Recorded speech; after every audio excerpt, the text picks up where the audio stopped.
അദ്ദേഹത്തിൻ്റെ ഏറ്റവും പ്രധാനപ്പെട്ട ഒരു മുഖം എന്ന് പറയുന്നത് കാരുണ്യം എന്ന് പറയുന്നതാണ്. അത് ആളുകളോടുള്ള ഒരു കാരുണ്യം, അവരോടുള്ള ഒരു സ്നേഹം, വാത്സല്യം, അതുതന്നെയാണ് അദ്ദേഹത്തിൻ്റെ ഏറ്റവും പ്രധാനപ്പെട്ട ഫീച്ചറായിട്ട് എനിക്ക് തോന്നിയിട്ടുള്ളത്. ഒരു കാരുണ്യസാഗരം എന്ന് വേണമെങ്കിൽ പറയാം.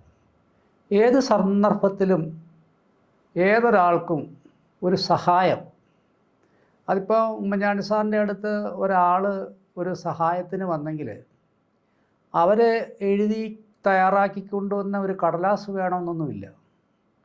അവരുടെ മുഖത്തുനിന്ന് അദ്ദേഹത്തിന് ആ അപേക്ഷ എന്താണെന്ന് അദ്ദേഹത്തിന് മനസ്സിലാക്കാൻ സാധിക്കും. പിന്നെ അങ്ങനെ ഒരു വിഷയം സാറിൻ്റെ അടുത്ത് വന്നു കഴിഞ്ഞാൽ പിന്നെ അത് സാറിൻ്റെ വിഷയമാണ്. പിന്നെ അവിടെ ആ പരാതിക്കാരൻ ആരാണ്, ഏത് പാർട്ടിയാണ്, ഏത് സമുദായത്തിൽ നിന്നുള്ളതാണ്, ഏത് പ്രദേശത്തു നിന്നാണ്, അതൊന്നും അവിടെ ഒരു വിഷയമേ ഇല്ല. ആ പ്രശ്നം മാത്രമാണ് പിന്നെ സാറിൻ്റെ മുന്നിലുള്ള പ്രശ്നം.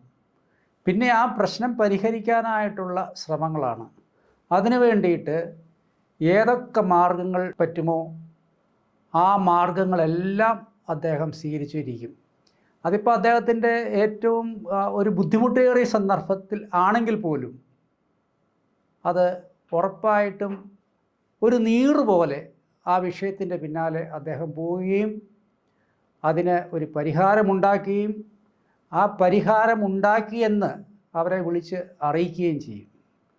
അപ്പം അതെല്ലാം ഈ കാരുണ്യം എന്ന് പറയുന്ന ഒരു വികാരം അദ്ദേഹത്തിൻ്റെ ഉള്ളിൽ കിടക്കുന്നത് കൊണ്ട് അതിൽ നിന്ന് അതിൻ്റെ ബഹിർസ്ഫുരണമാണ് ഇത്തരം പ്രവർത്തനങ്ങളാണ് എന്ന് എനിക്ക് തോന്നിയിട്ടുള്ളത്.